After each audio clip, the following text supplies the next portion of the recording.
Pen तालुका के वडकल डोलवी क्षेत्र में स्थित जेएसडब्ल्यू कंपनी के तीसरे चरण के विस्तार हेतु 22 तारीख को जेएसडब्ल्यू जेटी पार्किंग धर्मतर पुलिस चौकी के पास जन सुनवाई कार्यक्रम का आयोजन किया गया।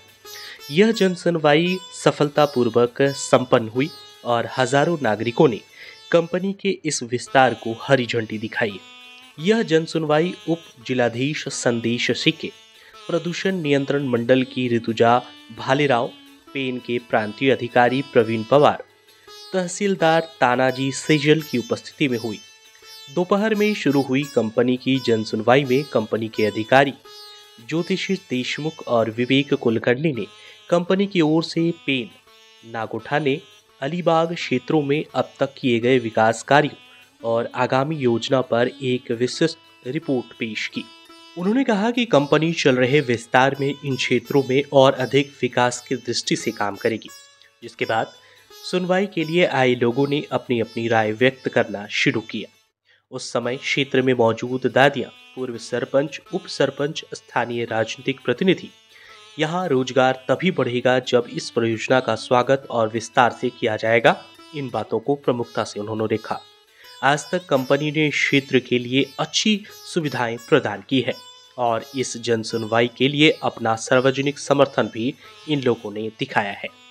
इस समय जब सामाजिक कार्यकर्ता उल्का महाजन, नंदा मात्रे, कुंदा गवाड़, संतोष ठाकुर, चैतन्य पाटिल, इसी बीच उप जिला कलेक्टर संदेश शिके ने उपस्थित लोगों के विचारों को सुनने के बाद उन लोगों को चुनौती दी। इस सुनवाई के दौरान किसी भी अप्रिय घटना को रोकने के लिए पेन पुलिस निरीक्षक संदीप वाकुड़, कल पुलिस निरीक्षक प्रसाद पधारे, दादर समुद्री पुलिस निरीक्षक संजीव कुमार ब्राह्मणे द्वारा पेन डीवीआईएसपी के मार्गदर्शन में भारी पुलिस सुरक्षा बनाए रखी। नमस्कार, महासागर न्यूज देख रहे हैं आप और आपके साथ मैं हूं देवाशीष कुमार। देखिए, आज हम पेन में मौजूद हैं और आज सुबह से ही पेन में जेएसडब्ल्यू कंपनी जो है उसको लेकर के आज जन सुनवाई कार्यक्रम का आयोजन किया गया था, जिसमें आप मेरे पीछे देख सकते हैं कि जो आसपास के लोग हैं, ग्रामीण लोग हैं, वो इस जन सुनवाई में मौजूद हुए थे। उन लोगों ने अपनी बात रखी और खास तौर पर जेएसडब्ल्यू के जो प्रोजेक्ट है उसको लेकर के भी कहीं ना कहीं कंपनी के बारे में जो ब्रीफ है वो लोगों के सामने किया गया। साफ तौर पर हम आपको बता दें कि यहाँ पर जो पेन और पेन के आसपास के लोग हैं वो भारी संख्या में यहाँ पर पहुंचे थे, यहाँ पर मौजूद थे और उन लोगों ने जन सुनवाई को बड़े ही ध्यानपूर्वक से सुना, देखा। और साथ ही साथ हम कहना चाहेंगे कि इस कार्यक्रम में जेएसडब्ल्यू के तमाम बड़े अधिकारी मौजूद थे। उन्होंने पूरे प्रोजेक्ट को, जो उनके आने वाली प्रोजेक्ट है उसको बड़े विस्तार से समझाया, जो आप देख भी सकते हैं। साथ ही साथ लोगों ने भी अपनी बात रखी कि क्या कंपनी के आने से कितना फायदा होगा। कुछ लोगों से हम बातचीत करने की कोशिश करते हैं, उनका क्या राय है ये भी हम जानने की कोशिश करेंगे। मैं संतोष पाटिल डोलवी से बात कर रहा हूँ, जहाँ हमारा प्लांट है डोलवी में। तो हम लोग जो फेज 3 जो हो रहा है इसके लिए हमारा डोलवी गांव, गड़ब गांव और वडखल गांव और पूरा हमारा समर्थन है उन लोगों को। और दूसरा, इसमें जो ये लोग जो बोल रहे थे, विरोधक जो बोल रहे थे कि यहाँ पोल्यूशन हो रहा है, ये हो रहा है, तो ऐसा कुछ नहीं है। जेटी के बारे में यहाँ जो बाहर का जो मटेरियल आ रहा है, इंटरनेशनल जो मटेरियल आ रहा है, तो इंटरनेशनल मटेरियल के लिए यहाँ बहुत बड़े शेड बनाए हैं और जो जेटी से जो प्लांट तक जो कन्वेयर हमारा जा रहा है, तो कन्वेयर के लिए पूरा सिस्टम, पैक सिस्टम किया है और उसके लिए पूरा पानी का स्प्रिंकलर बोलते हैं, हाँ, वो पूरा लगा है। तो हमारा कुछ ऐसा ये नहीं है और हमारा पूरा समर्थन है, जेएसडब्ल्यू को समर्थन है। इधर जेएसडब्ल्यू नहीं था तो हमारा लोग पूरा 1999 या 2002 सब लोग बम्बई में काम करने को जाता था। अभी रायगढ़ में पेन तालुके में जेएसडब्ल्यू प्लांट आया है, इसलिए बड़ा प्लांट है, इसलिए हमारे सब लोगों का बोलेगा तो अलीबाग से लेके पेन से लेके पॉइंटर से लेके सबका उन्नति हो गया है। और ऐसा प्लान हुआ इसलिए पेन तालुका दिखने लगा, नहीं तो किसी को मालूम ही नहीं था पेन तालुका कैसा है। जेएसडब्ल्यू का जेएसडब्ल्यू आया इसलिए सबको मालूम है। इधर कुछ पानी भी नहीं मिलता था, प्रशासन देखता नहीं था, अभी 24 घंटा पानी मिल रहा है जेएसडब्ल्यू की वजह से। और क्या मांगते हैं हमको? प्रदूषण तो बिल्कुल नहीं। मेरा नाम शिवानी विश्वास मात्रे है, मैं सरपंच ग्रुप ग्राम पंचायत वडखल की हूँ। जी, आज कंपनी में जिस तरह से जो आयोजन किया गया, आप लोग भी वहां पर मौजूद थी, आपने भी अपनी बातों को प्रखर रूप से रखा है। एक बार जो हमारे नए दर्शक हैं उनको आप बता दीजिए कि क्या कुछ आज का कार्यक्रम रहा, किन मुद्दों को लेकर आप लोग वहां पर पहुंची थी और आज के कार्यक्रम के बारे में आप क्या कहेंगी? आज JSW स्टील डोलवी लिमिटेड और धर्मतर पोर्ट प्राइवेट लिमिटेड की जनसुनावनी फेज 3 की जनसुनावनी थी। उसके बारे में मैं बताना चाहूँगी कि इधर जो फेज 3 होने वाला है, इसके वजह से हमारे इधर के युवकों के लिए रोजगारों की संधि बहुत बड़ी तरीके से उपलब्ध होने वाली है और इसका हमें उपयोग होने वाला है। जो इधर के रोजगार और जो व्यापारी है, उद्योग वाले कर्मचारी है, इनके लिए ये सबसे फायदेमंद है। मी श्री योगेश काशीनाथ पाटील, ग्रामपंचायत सदस्य वडकल। आज मैं JSW steel limited Dolvi, Dharamtar port private limited याच्या तिसऱ्या टप्प्याच्या महाराष्ट्र प्रदूषण मंडळ यांच्या माध्यमातून जनसुनावणी आयोजित केली होती। ही जनसुनावणी या आमच्या विभागासाठी फार मोठा पर्व होता, कारण एवढा मोठा देशातील लोखंड कारखाना आमच्या गावात येतोय आणि याचा नक्कीच इथल्या तरुण रोजगारांना रोजगार उपलब्ध होण्यासाठी फायदा होईल। इथं असणाऱ्या व्यापारीकरणाचा व्यापार वाढेल। इथं असणाऱ्या आमच्या विभागात JSW फाउंडेशनच्या माध्यमातून लोकोपयोगी विकास कामे होतील। मी JSW कंपनीच्या माध्यमातून होणाऱ्या या नवीन कारखान्याच्या प्रस्तावाला पाठिंबा देत असताना मला असं सूचित करायला वाटतंय की या परिसराला पिण्याच्या पाण्यापासून रस्ते असो, शाळा असो, महिलांचा सबलीकरण असो, हे सर्व JSWच्या फाउंडेशनच्या माध्यमातून केला जातो। या परिसरातील विद्यार्थ्यांना JSWच्या माध्यमातून आम्ही सूचित करतो की इथे कबड्डीसारखा खेळ आहे आणि इथला कबड्डी खेळणारा खेळाडू आज महाराष्ट्राचा छत्रपती पुरस्कार विजेता प्राप्त 5 आमच्या गावात आहेत। आम्हाला JSWच्या माध्यमातून कबड्डीसाठी एक अकॅडमी मिळावी। JSW कंपनीच्या माध्यमातून लोकांना रोजगार उपलब्ध होतो।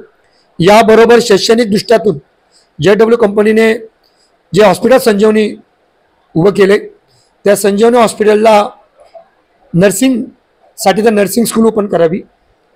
JSW हॉस्पिटलमुळे या परिसरातील मुंबई पनवेलकडे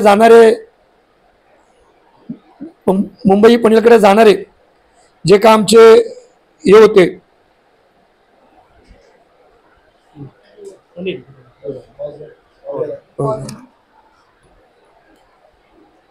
JSW कंपनीच्या माध्यमातून 2014च्या सुनावणीमध्ये आम्ही मागणी केली होती की इथे एक चांगला सुसज्ज हॉस्पिटल असावा आणि त्याच मागणीचा एक प्रत्युत्तर म्हणून त्याने 2020ला चांगलं संजीवनी मल्टीस्पेशल हॉस्पिटल तयार केलं। त्यामुळे इथल्या रुग्णांना पनवेल मुंबईकडे जावं लागत नाही। त्या दवाखान्यामध्ये इथल्या स्थानिकांना माफक दरात त्यांचा उपचार योग्य व्हावा, ही आमची रास्त मागणी आहे। त्याचबरोबर संपूर्ण सगळ्या विद्यार्थ्यांना कंपनीच्या माध्यमातून मार्गदर्शन शिबिर आयोजित करण्यात यावे। येथील विद्यार्थ्यांनी फक्त कंपनीच्या मर्यादित न राहताना त्यांच्यासाठी UPSC MPSC साठी एक अभ्यासी केंद्र स्थापन करावं। या पलीकडे मी सांगतोय की साहेब, रायगड जिल्ह्याच्या औद्योगिकरणाला पाण्याचा जो स्रोत आहे तो मुळशी धरणातून येतो। याचं कारण असं आहे की टाटा पॉवरच्या माध्यमातून रसायनी मोपाडाच्या परिसरातल्या MIDCला पाणी पुरवलं जातो आणि धाटाव JSW RCF या परिसराला भिरा पॉवरचा पाणी यायला जातो। तर कंपनीच्या माध्यमातून जे प्रशासनाला करताना आलं, JSWच्या माध्यमातून मोठं जलाशय, मोठं धरण इथं उभं करावं की कोकणात पाऊस खूप पडतो, त्याचं सिंचन होत नाही। हेटवणं धरण आहे तो नवी मुंबईच्या प्रकल्पासाठी आहे, त्याचा फायदा या विभागाला होत नाही। मी या जनसुनावणीच्या माध्यमातून मी सांगू इच्छितो की या धरमतर पोर्ट होती देशाच्या पंतप्रधान मोदी साहेबांनी EV लोडर्स, EV गाड्यांचा वापर करावा पर्यावरण कमी होण्यासाठी। तर भारतात देशामध्ये पहिल्यांदा कोणी EV लोडर आणला असेल त्या JSW कंपनीच्या धरमतर पोर्टवरती। हा ऐतिहासिक कार्य आहे या भागातील वृक्षारोपणासाठी पर्यावरण संतुलित राहावं म्हणून वरखलच्या वरती असणारा मालडुंग आणि सुलेवाडी येथे हजारो वृक्ष लागवड करून पर्यावरणाचा समतोल करण्याचा प्रयत्न केला आहे। मी या निमित्ताने असं सूचित करेल की येथून पुढेही इथल्या आदिवासी बांधवांसाठी फुलं विक्रीसाठी येतील अशी वृक्ष लागवड करावी। माझी विनंती आहे या निमित्ताने की या परिसरातील भात शेती आमच्या वाड वडिलांची आहेत, त्या भात शेतीमध्ये समुद्राचे पाणी येऊन कांदळवन वृक्ष असल्या कारणाने आमच्या जमिनी आहेत त्या पुनर्विकसित करण्यासाठी त्याच्या अडथळे निर्माण होते। तर या पर्यावरणाच्या सुनावणीच्या दरम्यान मी आपलं महाराष्ट्र प्रदूषण मंडळाला मी सूचित करतोय की आम्हाला ती कांदळवन झाडं आमच्या मालकीच्या जमीन शेतीमध्ये उगवली आहेत ते नष्ट करण्याचे आपण अधिकार द्यावेत आणि खाडीचा बांध हा कायमस्वरूपी पक्का करावा। समुद्राचा भरतीचा पाणी जर भात शेतीत आला नाही तर कांदळवन वाढणार नाहीत, कांदळवन नष्ट होतील आणि आमच्या ज्या जमीन आहेत शेकडो एकर त्या पुन्हा विकसित होतील। JSW कंपनीने भात शेतीसाठी चांगला मोबदला द्यावा विकत घेताना आणि काय प्रमाणात आमच्या जमिनी भाडे तत्वावर घेतल्यात त्यांनाही भाडे तत्वाचा भाडा हा चांगल्या रीतीने देऊन इथल्या स्थानिकांना रोजगार उपलब्ध द्यावा हीच माझी आजच्या जनसुनाच्या निमित्ताने विनंती आहे। रायगड जिल्हा छत्रपती शिवाजी महाराजांचा पुनीत झालेला ही भूमी आहे। या भूमीत निप्पॉन दंडो इस्पात आणि तसं पाहता आमच्या इथली धरमतर खाडी या भागाची खरीच माता आहे आणि त्या धरमतर खाडीच्याच मुळे JSW कंपनीने विस्तार वाढवला आहे। मी खरंच सज्जन जिंदाल साहेबांना धन्यवाद देईल की खरंच या परिसरासाठी देव माणूस आहे आणि जी त्यांची पत्नी आहे आमच्यासाठी नक्कीच त्या लक्ष्मीच्या रूपाने आहेत। संगीता जिंदाल मॅडम यांनी नक्कीच CSR JSW फाउंडेशनच्या माध्यमातून इथल्या संपूर्ण परिसरातील जे विकास आहे त्या संदर्भात त्यांनी जातीने लक्ष घातलेलं आहे। याबद्दल मी नक्कीच जिंदाल परिवाराचे मनपूर्वक त्यांचे ऋण व्यक्त करतो की या परिसरात कोणत्या प्रकारचा रॉ मटेरियल नसताना सुद्धा एवढा प्रकल्प देशातील सगळ्यात मोठा पोलाद प्रकल्प आमच्या परिसरात वाढवला आहे आणि रोजगार निर्मिती केलेली आहे।